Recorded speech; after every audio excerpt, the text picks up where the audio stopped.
السلام علیکم ورحمۃ اللہ وبرکاتہ۔ بسم اللہ الرحمن الرحیم۔ شروع کرتی ہوں اللہ کے نام سے جو بڑا مہربان اور نہایت رحم والا ہے۔ محترم ناظرین کرام، آج میں آپ کی خدمت میں ایک ایسا وظیفہ لے کر آئی ہوں جس کو پڑھنے کے بعد آپ کی انشاءاللہ دلی خواہشات پوری ہو جائیں گی۔ یہ وظیفہ آپ کسی بھی مقصد کے لیے پڑھ لیں، اللہ تعالیٰ آپ کو وہ مقصد انشاءاللہ پڑھنے کے بعد فوراً پورا ہو جائے گا، کیونکہ یہ وظیفہ حدیثوں میں بھی آیا ہے اور ہمارے پیارے نبی صلی اللہ علیہ وسلم نے بھی بتایا ہے۔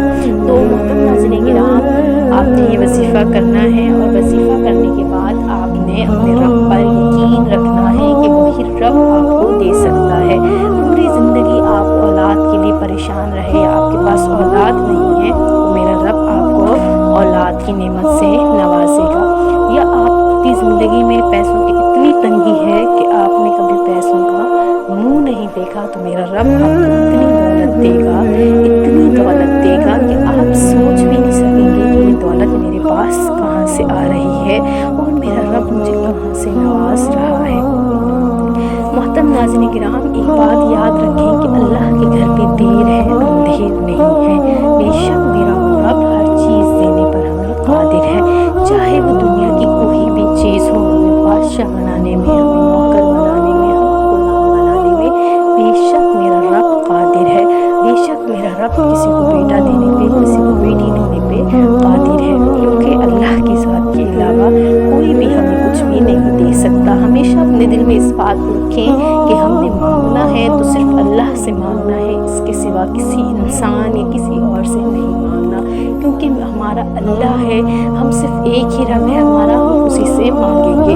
تو محترم ناظرین کرام، آج میں آپ کی خدمت میں ایک ایسا وظیفہ لے کر حاضر ہوئی ہوں جس کو پڑھنے کے بعد انشاءاللہ فوراً آپ کو نظر آئے گا اپنے اوپر اثر، کہ یہ وظیفہ ایسے ہے جس نے بھی پڑھا ہے اس کے بعد جو بھی دعا مانگی ہے میرا رب نے فوراً یہ دعا قبول فرمائی ہے، قبول فرمائے گا۔ تو محترم ناظرین کرام، آپ نے کبھی بھی مایوس نہیں ہونا ہے اپنے رب کی ذات سے۔ پہلے آپ وضو کر لیں، باوضو ہو جائیں، پھر آپ چاہے عصر کا ٹائم ہے، فجر کا ٹائم ہے، ظہر کا ٹائم ہے، مغرب کا ٹائم ہے، کسی بھی ٹائم آپ یہ وظیفہ پڑھ سکتے ہیں، اور اس وظیفے کے بعد انشاءاللہ میرا رب آپ کو اتنا نوازے گا، اتنا نوازے گا کہ آپ سوچ بھی نہیں سکیں گے کب اور کہاں سے پیسے آ رہے ہیں۔ پہلے آپ باوضو ہو جائیں، اپنے دونوں ہاتھوں کو صاف کرنے کے ایک دفعہ پڑھیں اعوذ باللہ من الشیطان الرجیم۔ جب آپ ایک دفعہ تعوذ پڑھ چکے ہوں پھر اس کے بعد پڑھیں بسم اللہ الرحمن الرحیم۔ ایک دفعہ تعوذ اور ایک دفعہ تسمیہ پڑھنے کے بعد آپ نے 7 دفعہ کوئی بھی درود پڑھ لینا ہے، چاہے آپ درود ابراہیمی پڑھ لیں، کوئی بھی درود پڑھ لیں، چاہے درود ابراہیمی یا درود کوئی بھی چھوٹا سا درود، صلی اللہ علی محمد یا صلی اللہ علیہ وسلم، کوئی بھی درود پاک آپ 7 ٹائم پڑھ لیں۔ جب آپ 7 دفعہ اپنے ہاتھوں پہ درود پاک پڑھیں گے تو بے شک مرنے کے بعد آپ کے ساتھ آپ کی انگلیاں جائیں گی۔ ہمیشہ یاد رکھیں کہ ہاتھوں پہ پڑھنے کی کوشش کریں کہ یہ ہاتھ آپ کے لیے قبر میں روشنی بن جائیں گے، ٹھیک ہے؟ تو آپ نے کیا پڑھنی ہے؟ 7 دفعہ درود ابراہیمی صلی اللہ علیہ وسلم میں، کوئی بھی درود پاک جو آپ کو آسان لگے، ٹھیک ہے؟ اس کے بعد محترم ناظرین کرام، آپ دیکھیں گے کہ وظیفہ کرنے کے بعد میرے رب نے آپ کو اتنا نوازا، آپ کے رب نے آپ کو اتنا نوازا کہ آپ گنتے گنتے ہی تھک گئے ہیں۔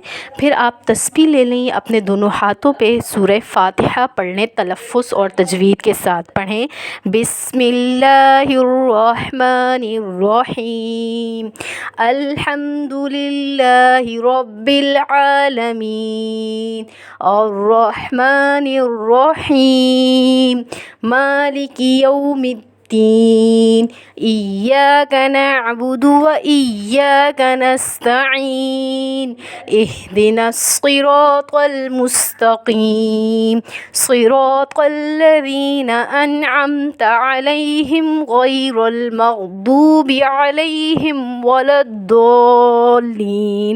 تو آپ نے 100 ٹائم پڑھ کر خود دعا مانگنی ہے لازمی۔